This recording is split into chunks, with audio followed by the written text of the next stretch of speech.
if it was like alive and it was in my room. It seemed that like they can move at any second. And that seems like not really appetizing. I think it's a little gross, but it depends how they're in there.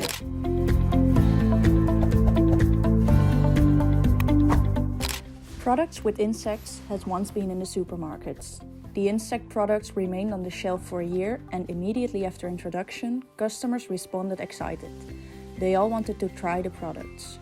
But after some time, the demand declined and the supermarkets decided to remove it from their shelves.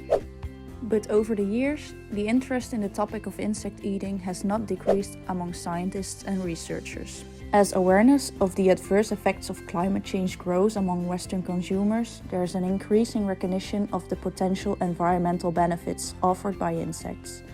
Despite this awareness, why have insects not yet found widespread acceptance into our daily lives, products, and diets? What obstacles hinder the incorporation of insects as a potential solution? First, let's look at some cultural factors.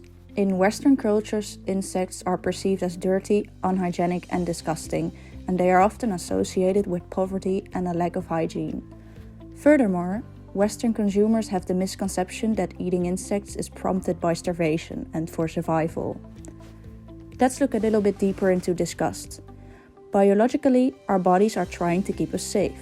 Being grossed out is a mental barrier that our bodies have evolved to protect us from perceived dangers, even if the danger is not really there. For example, as children, we are often taught to be careful with insects, as for instance, wasps will sting and flies carry diseases. Then there's the lack of tradition. Unlike many other countries in, for example, Asia, Africa, and South America, insects have not historically been a significant part of the Western diet.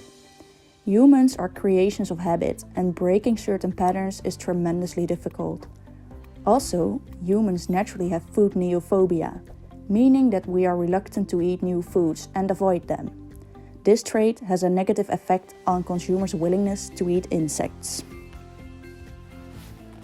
We spoke to Dr. Jonas House, who is a researcher on the topic of shifts in food consumption, and he has done his PhD on public acceptance of insects as food in the Netherlands.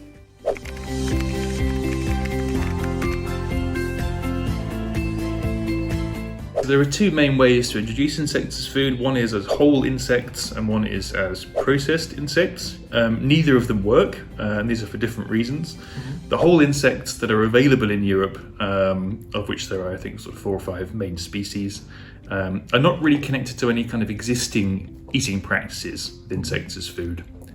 They've just been kind of developed from animal feed and sold in a human food market, and so people have a lot of difficulty knowing what to do with them, basically. The processed insect foods that you can buy, so burgers and things, people are kind of willing to try those because they're quite sort of interesting, they're novel, that kind of thing, but they've got no real unique selling point. They're kind of one among many meat, of the meat analog products you can buy, and so it's difficult for them to compete with things like some of the veggie burgers you can buy now. So in terms of consumer behaviour, there's not a great deal of it going on in Europe. Other than kind of novelty or trial consumption. Okay.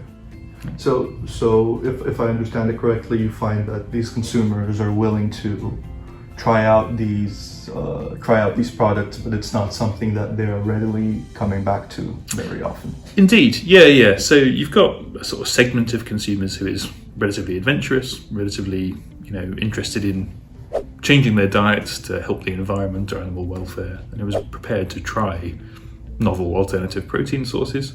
The difficulty with insects is that, as they are currently produced in Europe as food, they can't really compete with other alternatives. And so beyond trying them once or twice, people often don't go back because they don't taste good enough, they're too expensive, that kind of thing.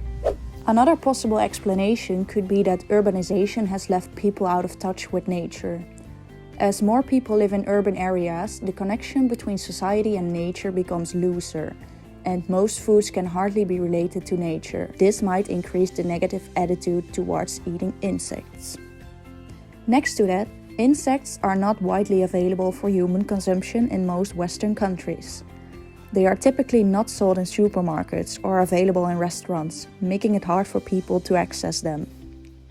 The trend is you have consumer goods products that get the media's attention, they're easier stories to share, and they are sensationalizing. And so it makes sense to have early pushes on the consumer product side. You'll see Chipul, the protein bars, which was like the first insect-based product to hit mainstream. Mark Cuban invested in it. People saw on TV. Then you had Chirps chips and a couple other like brands that were distributed all over. Problem was that there was not a lot of diversity in the supply chain. So if you're making a product, you're not farming the crickets, and you're buying that cricket powder from a supplier. And because there are so few suppliers, that if something goes wrong with one supplier, it really messes up the business operations for these tiny companies that don't have really stable revenue streams. And so over the last 10 years, there's been a lot of like flips, I call it, like the creation of some companies and success of some more, and like the placement in some grocery stores, and then like failures, and only 20% survive. Also, insects are not widely marketed or advertised for as a food source. In the media, insects are often portrayed as crop destroyers, pests, and dangerous disease carriers. The lack of awareness of the potential of eating insects among consumers can lead to low demand. As a result of this, many people in Western countries have not been exposed to the idea of eating insects as a viable and sustainable food source.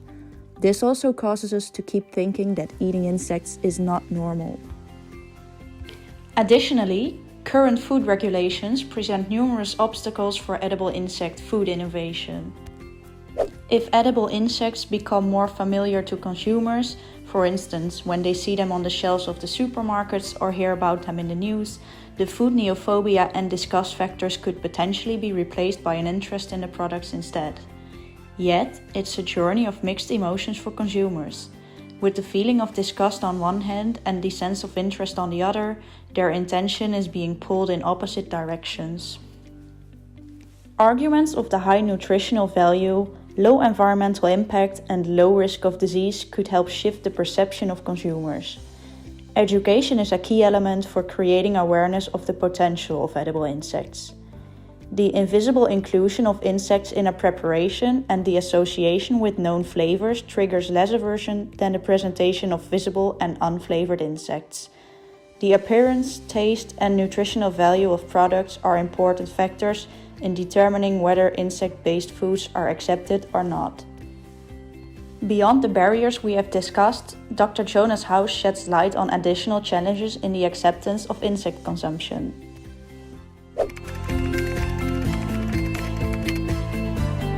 One of the main difficulties as well with insects is that it's difficult to know what to do with them in culinary terms.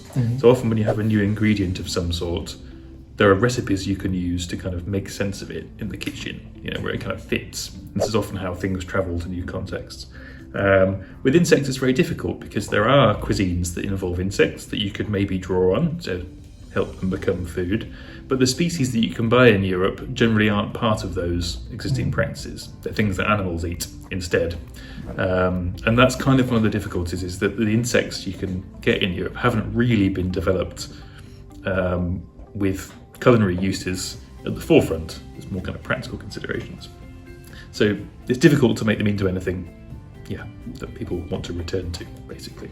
Don't get me wrong, there is the yuck factor is a large issue, right? Lots of people aren't going to want to eat insects because of their associations with decay and filth and stuff, but there are enough people who are willing to try unusual novel foods. The difficulty, is that it's difficult to optimize insects in the sense that, in places where insects are regularly eaten, you have a ready supply of large, tasty insects that are kind of around in the environment.